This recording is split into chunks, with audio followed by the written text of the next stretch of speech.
Good evening. My name is Daniel Lustig, and I am the chair of HISPAC, Hispanic Political Action Committee. And we are here tonight to talk with Sarah Malega, candidate for the city of Lake Worth Beach, Commissioner District 1. And this candidate forum is brought to you by HISPAC, La Guia News, and the Florida Hispanic American Chamber of Commerce.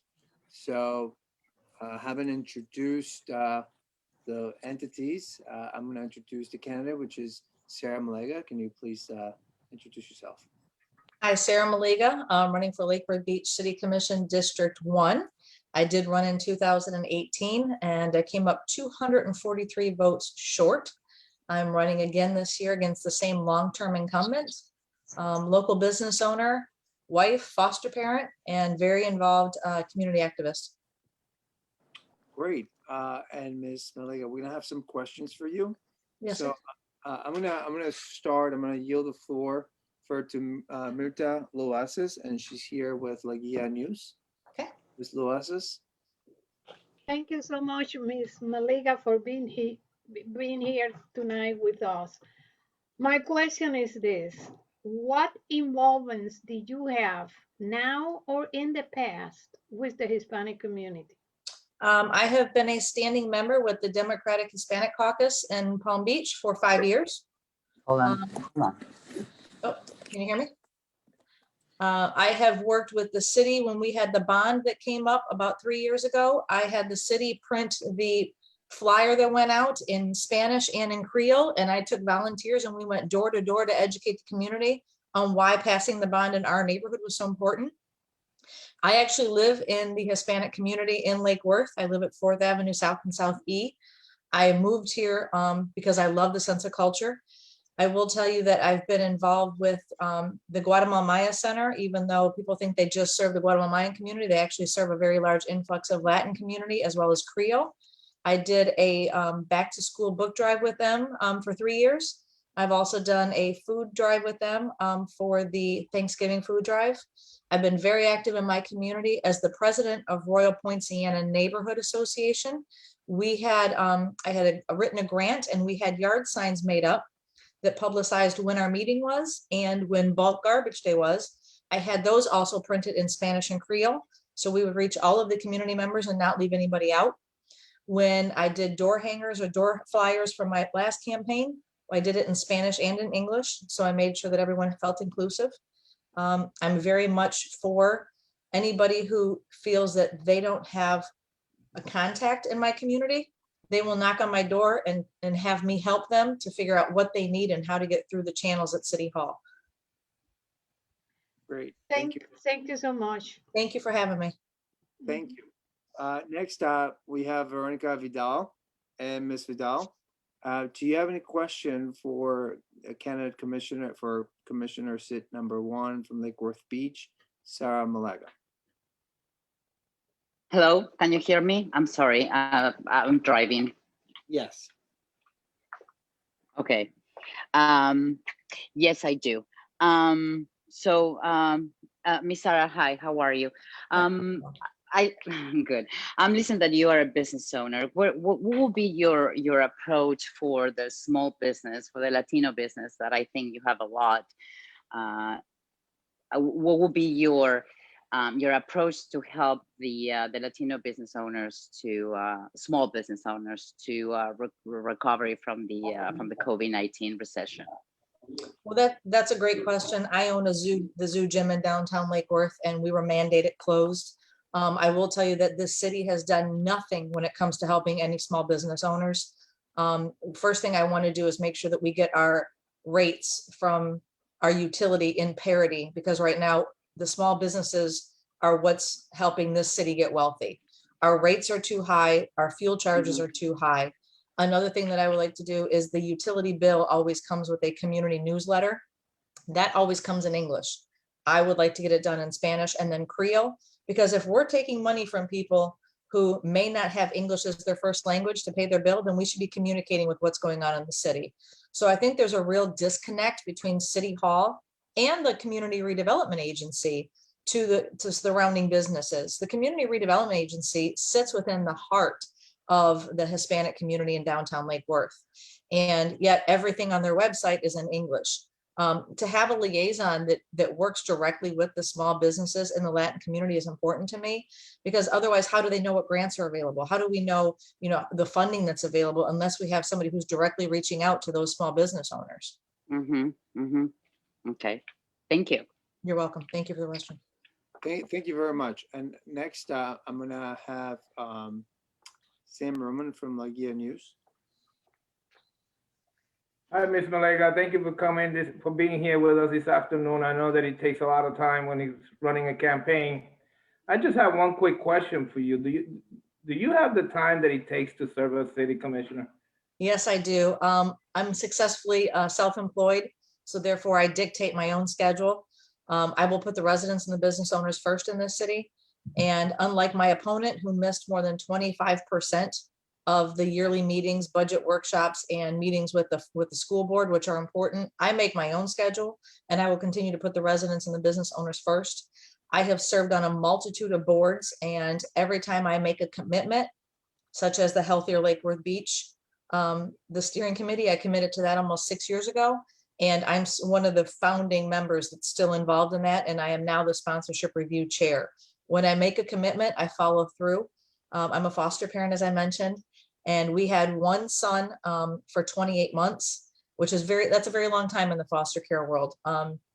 So everybody all summer kept saying, are you going to run for office? And Sam, my answer was always, I don't know, because my goal was to get our son, his name was Isaiah, rehomed with his younger siblings under one roof. And because of COVID, that was put on hold for quite some time. But on September 4th, it finally happened. And we got him together with his little brother and sister for the first time and got them back under one roof together. But I wanted to wait 90 days to make sure that he was good and that he was solid and he wasn't going to come back home before I made a commitment to run. So on December 5th, that's when I decided to run, because I knew my son was going to be okay. Thank you. Thank you for the question. Thank you. Next, Pastor Valentin Fontanes. And I'm gonna ask Mr. Pagan from the Chamber of Commerce, the Hispanic Chamber of Puerto Rican Hispanic Chamber of Commerce, to translate for Pastor Fontanes. Oh, you're on mute. Quítale el mute para que te oigamos.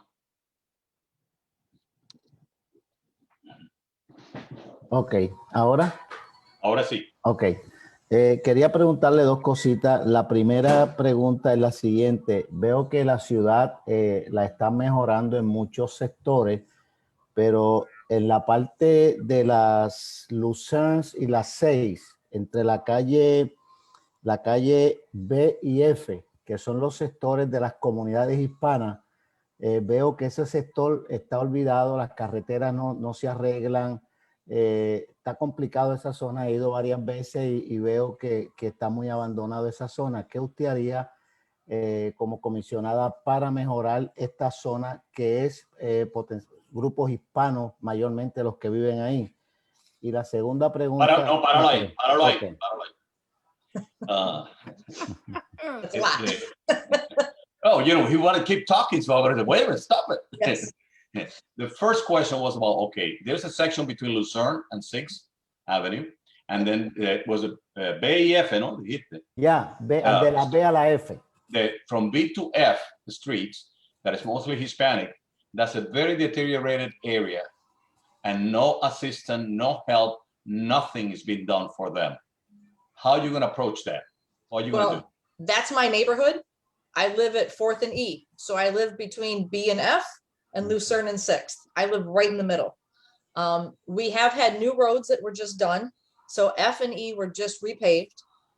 In 2015, I had 14 stop signs installed because we had no stop signs and people were being hit very often on bicycles. So I also implemented a neighborhood watch program back then. And now there's a new playground that I've been working towards getting built for the last 7 years on B and 1st Avenue South. So improvements are coming, but it's not coming from the city. It's coming from the residents within this community because we care about our community. Pastor? Ok, la segunda pregunta es en base a que muchos pastores que quieren abrir iglesias en Lakewood, esto lo hago ya en carácter de ministro, muchos pastores quieren abrir iglesias en la ciudad de Lakewood, pero encuentran que hay una oposición o le complican para la aplicación y permiso en la ciudad. ¿Qué usted podría hacer para que de cierto modo eso pudiera mejorar? There are certain areas, that the Hispanic population, the residents over there, they would like to open a new church in some areas, but there are so many regulations within the city that essentially prohibits them from opening a church in certain areas that they would like to do it. Whether the law is available or not, they cannot move in that direction. How can you help that community that wants to open a church in that area, whether, obviously with all the legalities and everything Well, that is required? It depends on the area that they want to open it. If it's only zoned residential, then there's nothing you can do, right? But the city is they claim they've been reworking on a new charter and new zoning and a new zoning of residential and commercial on H, G, and half of F is still commercial, and the other half is residential. So I think the key would to be finding the right zoned area. You can't, as long as you're not in residential, and making it a goal, bringing the right people to the table and having a conversation. What is the goal? How big does the church want to be? How many square feet are you looking to build? And putting the building steps together. First we got to find out those things, because then you need to know how big of a lot you're looking for, right? And there is limited resources in the city for lots. And the CRA is giving tons of money to developers right now to develop and to build. So why can't we have somebody like a church at the table for that conversation? Why can't they be involved? Thank you, Ms. Ada. Thank you, sir. Thank you. Next, I'm going to ask Mr. Pagan with the Florida Hispanic American Chamber of Commerce to ask the following question. Well, one of the things that, I've been a resident of this county. We don't want to talk about age right now, but been a resident over 30 years in this county. And, when I got here, the Hispanic population was barely 10% in the whole county. Now the projection of the census, the Atlanta census, for the 2020 census, that is supposed to be between anywhere for the whole county between 35 to 40%. That's a huge jump. It's not Miami-Dade, it's not Broward, it's not Orange County yet, but it's getting in that direction. And even the whole state is moving in that direction too. When you look at the whole state of Florida, it's about estimated between 26 to 30%, according to the census people in Atlanta. Yes, sir. Now, the fact that, in a city like Lake Worth, that you have about 40% Hispanic, in that area, when you look for information, like you mentioned a little while ago, in Spanish, whether it's the city notifications, whether you go to the website, there is a big roadblock that people would like to know if they would know better.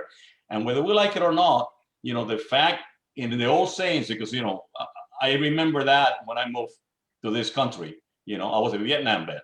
So it was like, if you don't know English, you got to leave this country. No, that changed. That's not the way it is anymore. So it is about, okay, how are we going to help the community?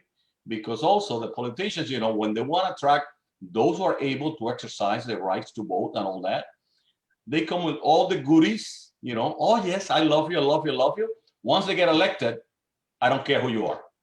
And see you, boom, no more. So how are you going to be different to approach that systemic issue?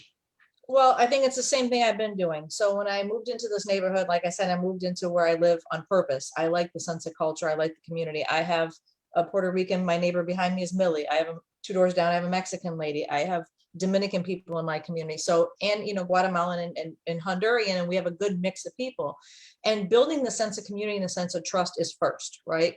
The people in my community know that they can trust me. I might not speak the language or look like them skin tone wise, but this is our community and we're all in it together. At my gym, when we publicize stuff, we do it in Spanish and English. Even our sign-up sheets are in Spanish and English at the gym that I own. I will tell you that a couple of years ago, Palm Beach County Sheriffs came around and they left a business card for me at my gym. And on the bottom of the person's name, it said Homeland Security Agent. And they wanted to have access to my cameras in my gym. And I said, you don't need access to my cameras. And they said, well, just in case there's a crime. I said, if there's a crime, I'll give you the footage, but I'm not worried about that.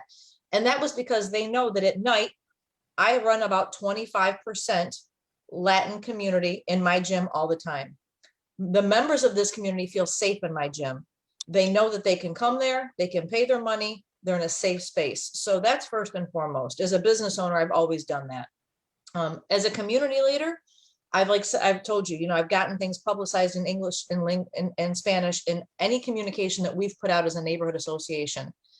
Doing the newsletter with the city hall is just one step. I am very, very unhappy with the fact that our municipal buildings are still closed to the public when every other municipality in the entire state reopened in June and July. So it's not just the Hispanic people they don't want to hear from right now. They don't want to hear from the voters. So the city hall is still closed, the CRA building, the utility building, as well as the building department are still closed to the public. And they say, oh, but you can call.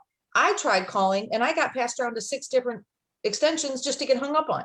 So the level of frustration is here right now with the residents. And these are the ones of us that can speak English and navigate.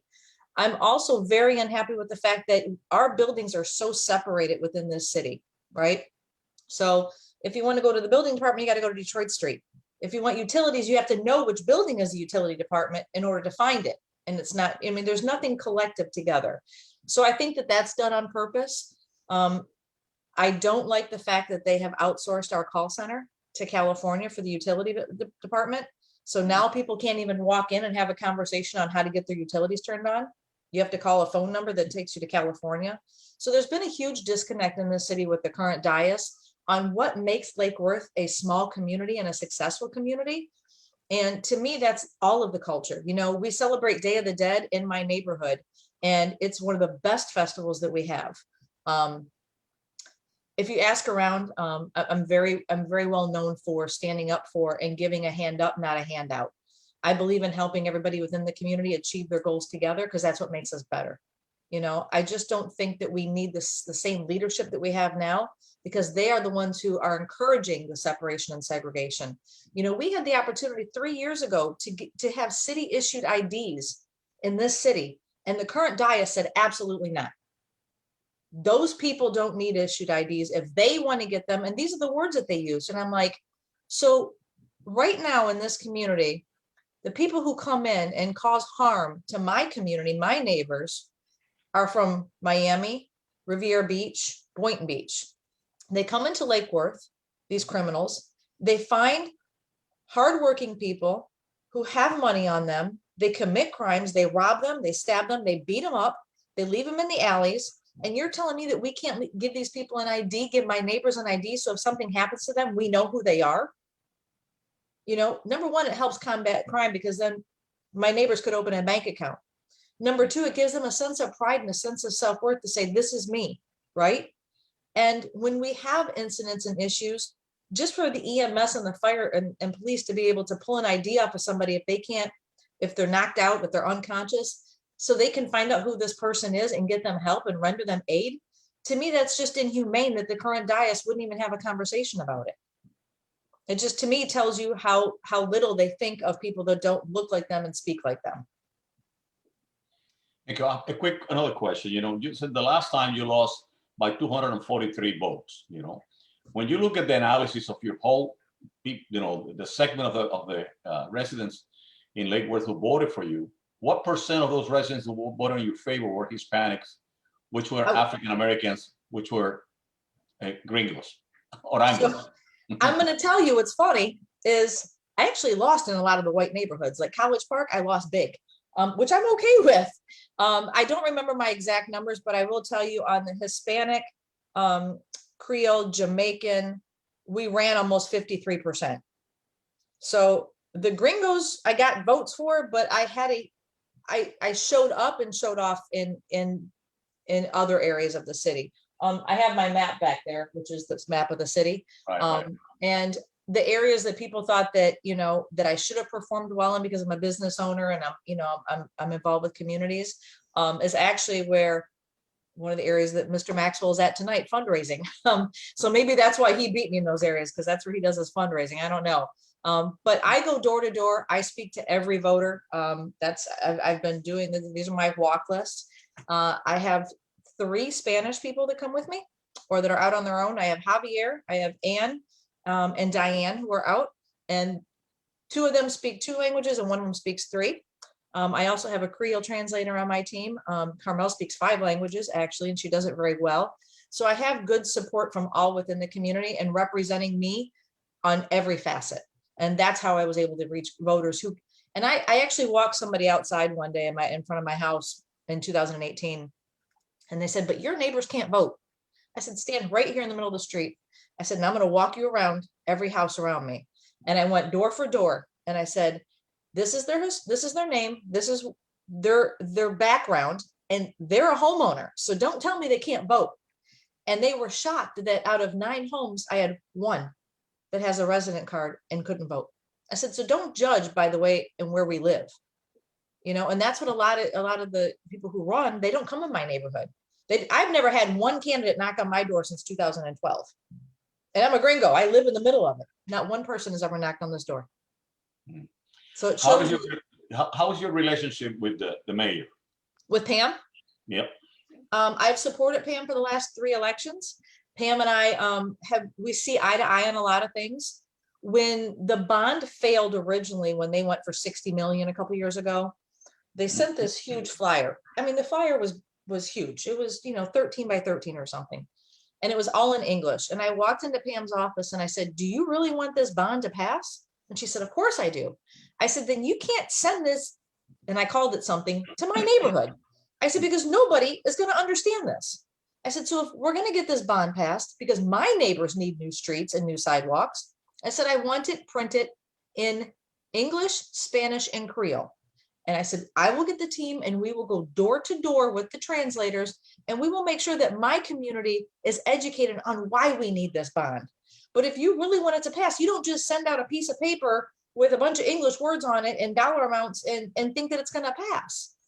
I said that, so she did. And within, I think 7, maybe 5 days, I got a phone call and she had them done in Creole and Spanish, and we went door to door. When I went to her for stop signs, I got the stop signs installed. I have a good relationship with her. I unfortunately think that right now our city hall needs somebody new, because we need to bring back respect and integrity and honesty into City Hall. And right now we don't have that. You can disagree, but you need to disagree respectfully. You should be able to agree 70 to 80% of the time with people that you're around. My pastor always says, show me your friends and I'll show you your future. So I believe in that you normally surround yourself with people that are like-minded.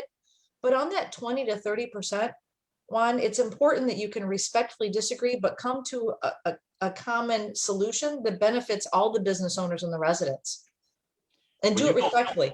Yeah, but she doesn't believe in term limits, but you do. Yes, I do. So what's going to do to the relationships? Well, we write a resolution. The resolution just puts it on next March 2022, put it on the ballot and let the people decide. The people are the ones who need to make the decision. And it's funny because I compared Pam to Cher the other day, the singer Cher. Every time Pam runs, she said, this is my last year. I'm never going to run again. And she says it debates, and she says it out loud. I said, it's kind of like Cher. I've been to 3 farewell concerts of Cher's, and every time you go, there's one more concert. Thank you, Sarah. Thank you. Thank you. And next, we're going to have Mr. Santos Arroyo, also with the Florida Hispanic American Chamber. Hello, Sarah. How are you? Any specific goals as of how to make the city of Lake Worth Beach a more culturally inclusive city? Specific goals?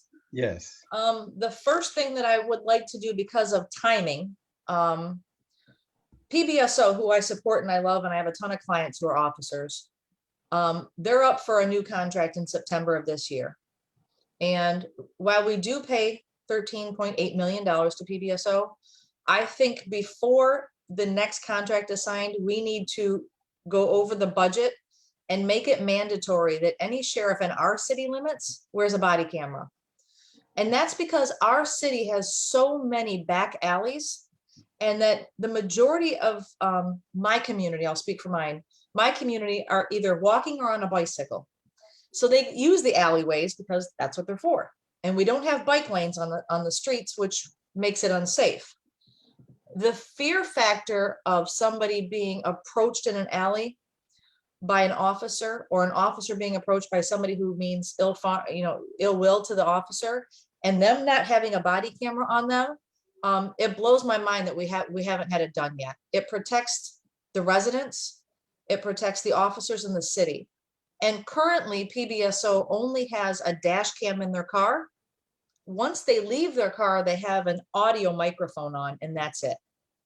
And unfortunately, a lot of the times when things happen around here, it's kind of like, I grew up in Detroit, Michigan.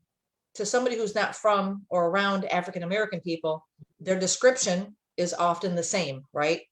And when you have people who aren't immersed in a culture give a description of somebody who's an offender or who's been a victim of crime, the margin of error is this big because of the description that they get. Whereas if you have actual live footage on a camera, it gives more detail, and it can deviate and alleviate somebody being wrongly accused.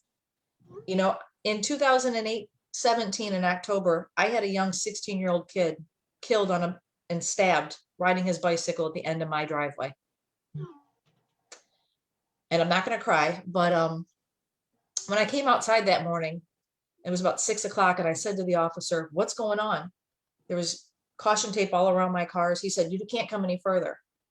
And I said, "What is it?" And he said, "Don't worry, he's not from around here."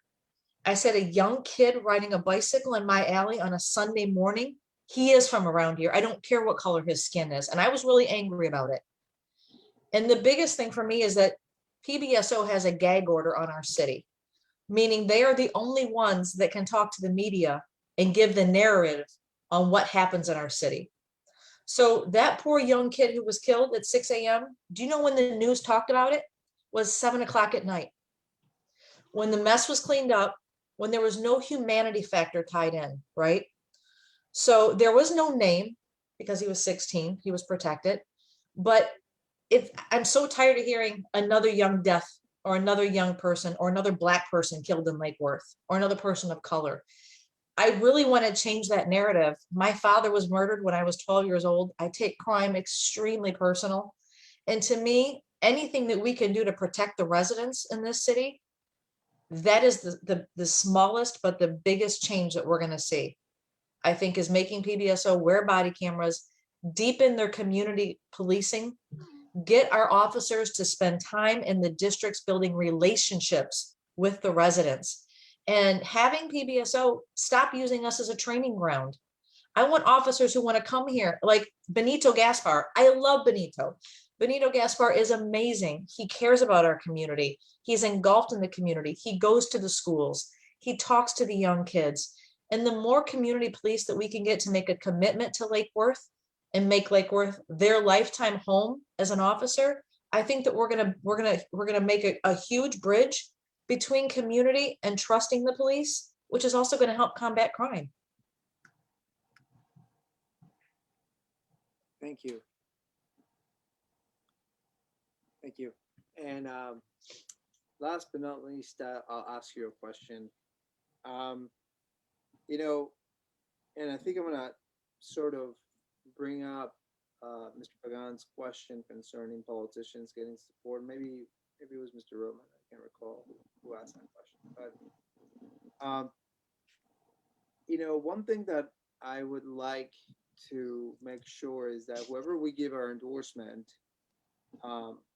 has in mind the interest of the Hispanic community as a whole, because after all, this is a political action committee that was created for purposes of ensuring that Hispanic businesses, Hispanic communities, that they have a voice in our cities and the state and in different places. So my question to you is, are you going to be willing to commit that, that those points that you raised today concerning raising issues that will benefit Hispanic businesses and, making sure that things are written also, or at least trying to accomplish that items are in Spanish and in Creole, but particularly in Spanish, because that's who we're here for today. Are you willing to commit to those points so that, in a couple of years, if you in fact are able to surpass your opponent and be elected in a few years, that we can come back and say, oh, you know what, you did it, and we like what you did, and we supported you then, so we're going to support you now. Or we could say, hey, you didn't do what you said you were going to do, so now we know that you just got in there and you used us, and we're not okay with it. Are you willing to take that commitment? 150%. And I say that anybody who knows me, Claudia Mendoza, Noemi McGregor, Rolando from the Democratic Hispanic Caucus knows that I am not only an ally, I consider myself one. I don't back down very easily, which is why I'm still running against Scott Maxwell. I'm here to stay, and my morals and my values will always be my morals and my values. And I believe that just because we don't all look alike or speak the same language, we're all one. And I'm a Christian, so I believe that it's my job to give a hand up and to do the best that I can do while I'm here. Perfect. Thank you. Do you want to give a closing statement? No, I just want to thank you guys for your time. I got a little emotional, which happens when you're talking about stuff that you really care about. I'm upset with the way that people in my community are treated by the current dais, especially. I don't believe that anybody should be treated than less than, and I will do everything in my power to make sure that doesn't happen in our city. Perfect. Thank you very much. And we really appreciate your time. We really appreciate you coming here. Thank you. Sharing your thoughts, your plans, and your emotions. I think it's very important for the residents of Lake Worth to know who's running and who they can at least see as potential new person in a seat to take a different direction. It's important that I get elected. It's important that I represent the district that I live in, because the person who is our current commissioner doesn't show up. He hasn't attended one meeting in 3 years for my neighborhood association. We've had one every single month that he's been invited to. And you have to show up. You have to have communication and conversations with people to know what's going on in the community, especially when you don't live in that community. My opponent lives in Lake Osborne, 1 block outside of Lantana. He has no idea what happens in this community. He has no idea the violence and the crime and the slumlords that take advantage of my community members. And those are the things that I want to fight for and fight against. Thank you very much. Thank you. Thank you guys for your time. I appreciate it. Thank you. And that concludes our candidate forum for tonight. Thank you very much for watching. Thank you.